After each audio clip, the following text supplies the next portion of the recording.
gosh, dude. Wow, look at that, man. Look at the fly. Look at that thing, dude.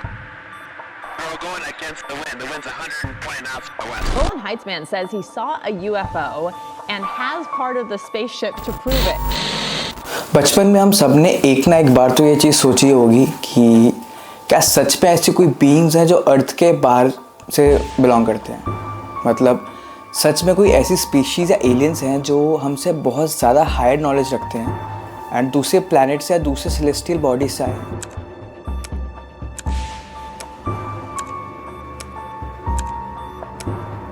Imagine करो कि एक दिन तुम अपने घर की छत पे जाते हो और आसमान में तुम्हें कुछ लाइट्स दिखती हैं जो कि एक ट्रायंगल का शेप ले रही हैं और उनमें बहुत अजीब सी मूवमेंट्स हो रही हैं। तुम्हें लग रहा होगा कि भाई तू ये क्या बातें कर रहा है, ऐसा कुछ भी नहीं होता मतलब।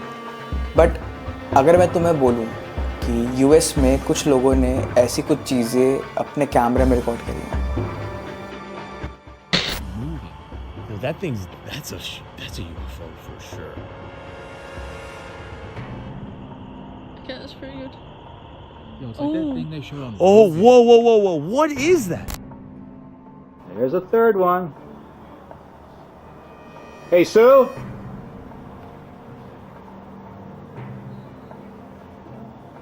All right, you tell me what it is.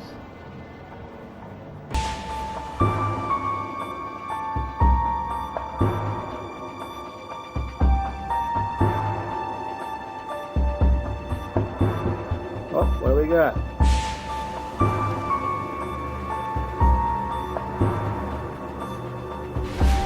Hey, Sue! We're now looking at the same scene that we were looking at the nighttime. That peak, the highest peak, is 27 miles from our point here. दुनिया भर में UFO sightings की बहुत reports आए हैं, लेकिन फ़िलहाल इनका कोई स्पेसिफिक प्रूफ नहीं मिला। गवर्नमेंट ने साइटिंग्स पर इन्वेस्टिगेशन भी की हैं। रिसेंट ईयर्स में कुछ क्लासिफाइड इन्फॉर्मेशन भी रिलीज़ हुई है, जिसके चक्कर में लोगों का बहुत इंटरेस्ट जाग गया एकदम से टॉपिक्स पे। तो क्या ये सिर्फ एक नेचुरल फिनोमेना है या फिर कुछ और? Scientist actively extra terrestrial life के साइंस ढूंढ रहे हैं, जैसे सेटी।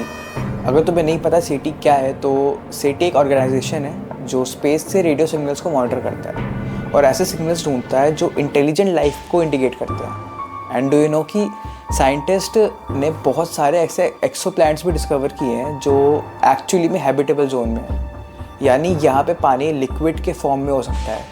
ये प्लैनेट्स एलियन या हायर सिविलाइजेशन के लिए भी पोटेंशियल होस्ट है।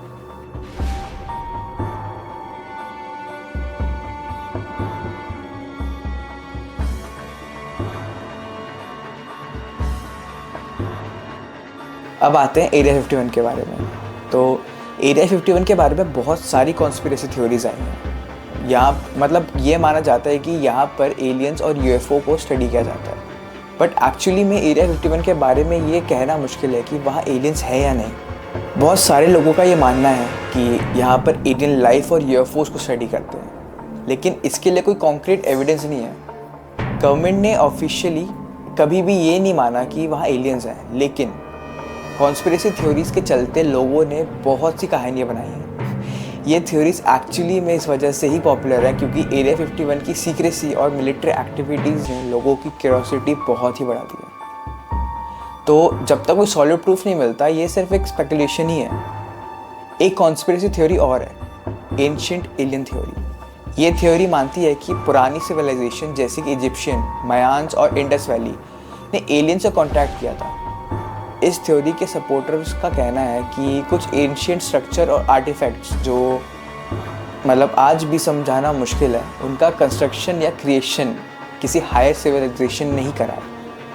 कुछ ऐसे की पॉइंट्स हैं जो इस थ्योरी को सपोर्ट भी करते हैं, जैसे कि एडवांस टेक्नोलॉजी।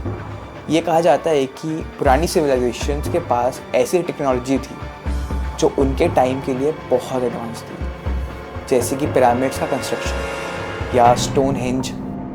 आर्कियोलॉजिकल एविडेंसेस, कुछ लोगों का कहना है कि कुछ आर्कियोलॉजिकल फाइंडिंग्स हैं, जैसे कि अनएक्सप्लेनेबल आर्टिफैक्ट्स जो फ्लाइंग ऑब्जेक्ट्स दिखाते हैं। ये सब चीज़ें मिलके एक थ्योरी को सपोर्ट करती हैं, लेकिन इन थ्योरीज को काफ़ी साइंटिस्ट और हिस्टोरियंस ने क्रिटिसाइज़ भी किया।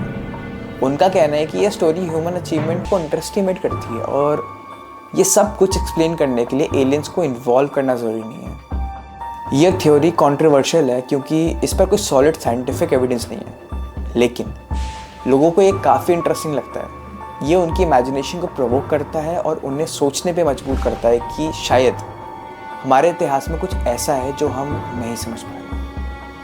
आई होप तुम्हें ये वीडियो पसंद आई होगी। ऐसे ही कुछ मज़ेदार कॉन्स्पिरेसी थ्योरीज और फैक्ट्स के लिए डू फॉलो मी, सब्सक्राइब करो ताकि मैं ऐसे इंटरेस्टिंग टॉपिक्स उठा के लाता रहूँ।